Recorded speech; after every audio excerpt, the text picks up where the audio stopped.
Ray Comfort is a fairly well-known creationist, and when I say he's a creationist, I mean it. It's not like somebody who might be in favor of intelligent design or something, which is slightly more intellectual than creationism, one can argue, because creationism is just directly from the Bible. At least intelligent design tries to dress it up a little bit, right?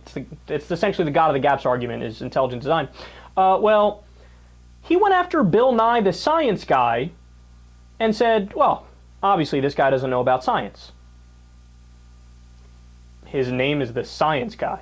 Now, I know about science. Ray Comfort, the creationist, I know about science. See, what Bill Nye was doing was mocking the fact that that the Bible says that the moon was one of the lights that God created. He made two lights, the sun to rule by day and the moon to rule by night. Right. And then he mocks that. Yeah. And yet, you check out what moonlight is in the dictionary, and it says it's the light of the moon. The moon has light, it reflects the sun. Yeah. The Moonlight Sonata.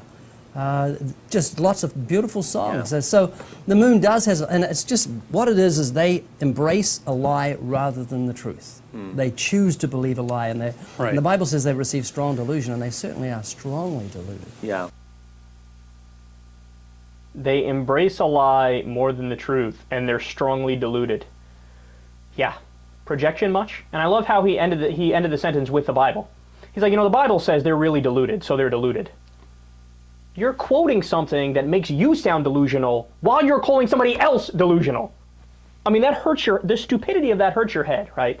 And if you put any other holy book, if you fill in the blank with any other holy book, he would think it's ridiculous.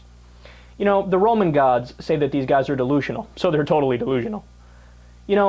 On page 46 of the Bhagavad Gita, it says that these guys are delusional, so they're totally delusional. Or maybe you're delusional for quoting the Bhagavad Gita, and you're delusional for quoting the Bible as if it's some source of information when it was written over 2,000 years ago. I mean, how does this not, how does this not sink in with these guys?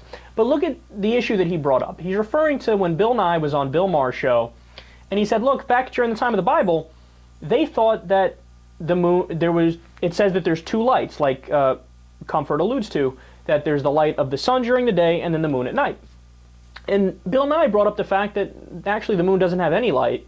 What you're seeing is the reflection of the sun's light off of the moon. It's just the light of the sun on the moon that allows you to see it, and it makes it look like it has color, right? And it's its own distinct separate light. And I love how he just dismisses that and goes, no, these guys don't know what they're talking about because the Moonlight Sonata. The Moonlight Sonata is a song. How do you think that proves your case? So some guy, actually it's a rather famous song, but so that song exists, therefore science is wrong? I don't even understand what you're saying. And then I love how he also slides in there in the middle what Bill Nye said. In the middle, he's like, well, yeah, and we know that the moon light is actually reflected off the sun, and anyway, and then he goes on to continue to criticize him. But you just admitted he was right in the middle of your fucking ridiculous rant where you said factually incorrect things all around it. Because look, we all know Ray Comfort didn't know this beforehand, and he heard it now. He's pretending like he has the knowledge. You're like, yeah, I totally knew that, even though Bill Nye's still an asshole, but I knew that. No, you didn't. You know how Ray Comfort is also known? He's known as the Banana Man. Why is he known as that? Because he did this goofy video with Kirk Cameron, who's also another insufferable douchebag, where they hold up a banana and they call it the atheist's worst nightmare. Now, why do you ask? He says, well, look, it's so designed. There's a couple ridges on the bananas. If you hold your hand like this, there's a couple ridges on your hand. It fits perfectly like a puzzle, like a piece of a puzzle. And then the top of the banana is like a tab. If you just tear it down, boom, that's it. You could eat it.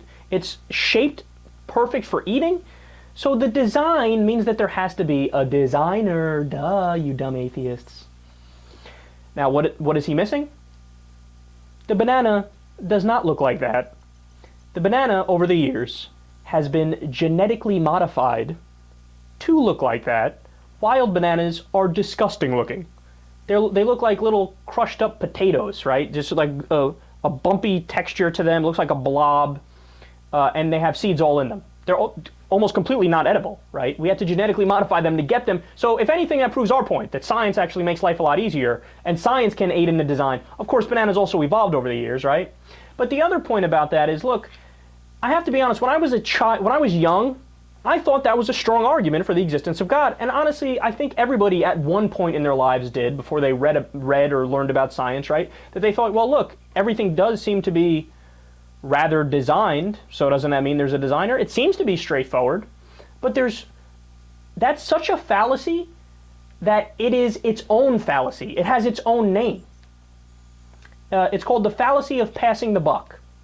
So what that means is, if we had to be created because we're so complex, we're so designed, then by definition, whatever created us, call that God, right? It would have to be more complex and more designed.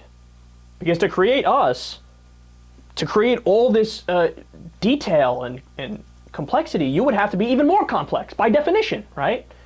So then who created God? Is there a super God that created God? Is there a super God that created a super God that created God? Is there a super God that created a super God that created... And ad infinitum, it goes on forever. And that's why it's called the fallacy of passing the buck. You try to answer a question by invoking a harder question. And just say, that's it. You draw a neat line and you say, that's it. We know it's God. That's it. God. That's the whole answer. That's it. It's not logically consistent. It's not empirically backed up. And this guy's a joke.